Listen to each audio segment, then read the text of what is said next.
confrontation over what to do with the president's body? Oh, the confrontation, that was one of the biggest things that happened at Parkland. That's what caused all of this, not allowing Texas law to be in place. Our pathologist should have done the autopsy at Parkland. And he tried to. And he tried to follow the Texas law. And the Secret Service, they looked like a herd of locusts, a phalanx around the coffin. And Mrs. Kennedy was in the middle with her left hand on the casket. And they were then coming out into the hall. And all of a sudden, there, our forensic pathologist stopped them. Dr. Earl Rose said, "Halt. This man has to have an autopsy here in the state of Texas. It'll only take 45 minutes." And they would not hear of it. They wanted to get that body out of Dallas.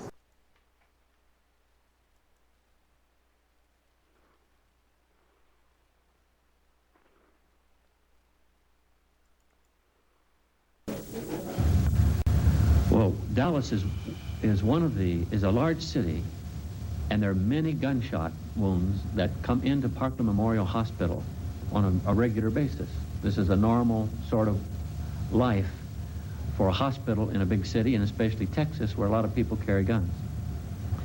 And when they looked at President Kennedy and his throat, they immediately concurred that he had been hit by a shot fired from the front. The Parkland Hospital doctors. Are you equally comfortable or are you not comfortable with the notion that there is forgery of some sort in the official documents of this? I feel there probably is. I certainly could not be, held down to saying exactly how that is, or even approximately how it is, perhaps. But I feel that there has been some kind of attempt to cover up what was going on. Front. Dallas clothing manufacturer Abraham Zapruder filmed the motorcade as it drove down Elm Street. It was about halfway down there, I heard a shot. And he slumped to the side like this. Then I heard another shot or two. I couldn't say what it was, one or two. And I saw his head practically open up, all blood and everything. And I kept on shooting. 2 days after the assassination, Life magazine bought the infamous Zapruder film. Its moving images were not shown to the American public for 12 years. Let's continue.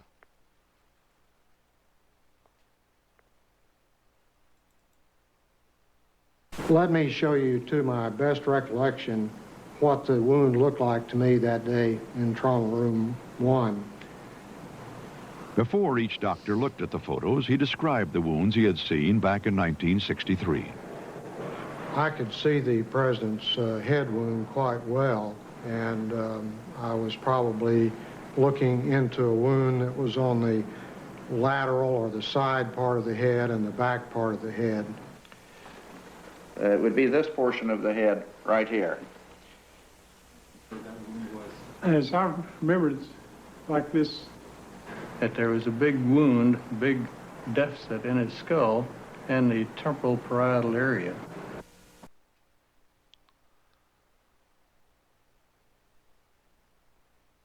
Now,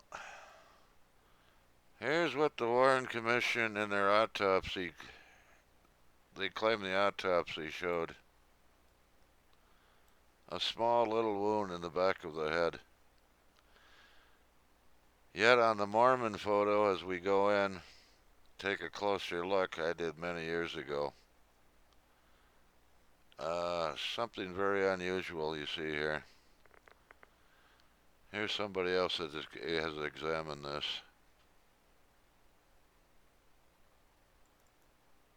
Inconsistencies within, and the pristine Mary Moorman photograph allowed me to go in and actually measure the wound optically without image processing. As we go into the wound and as we expand the wound and magnify it, you can see that the pixel elements, or each one of these little dots, is represented by dark squares or light squares. Now, if there were no wound in the rear of President Kennedy's head, all of the squares would be the basic reflective value or the basic shade of gray that his normal hair coloring would be on this day.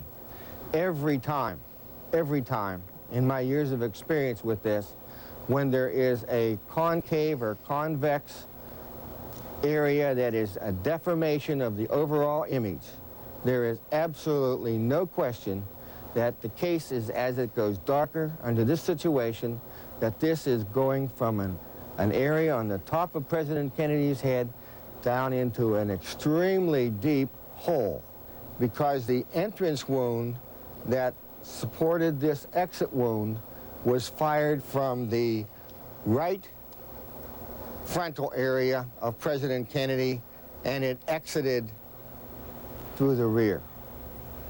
Instead of trying to find shooters or guns,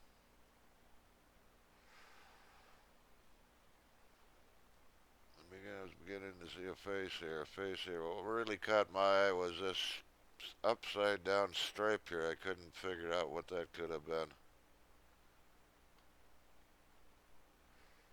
So I was looking a little closer.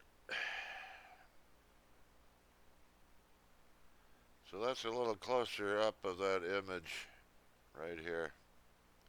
As you can see, this is on the this is picked up on television as they zoomed in on the Mormon photo. This was in a book, double page enlargement.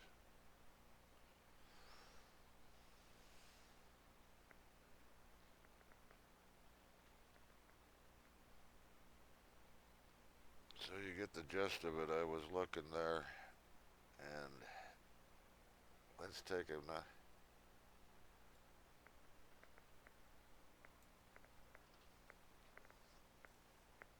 here's some of the images I've extracted from that.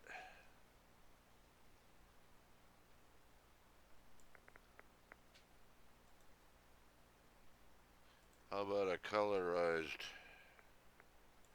version?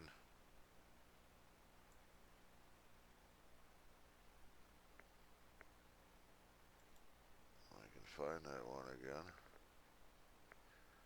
Well, anyways, here's an even more extreme close-up. Let me see if I move that in a little.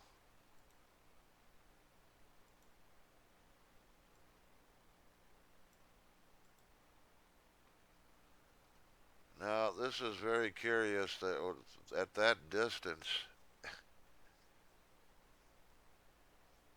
I mean, it's picking up this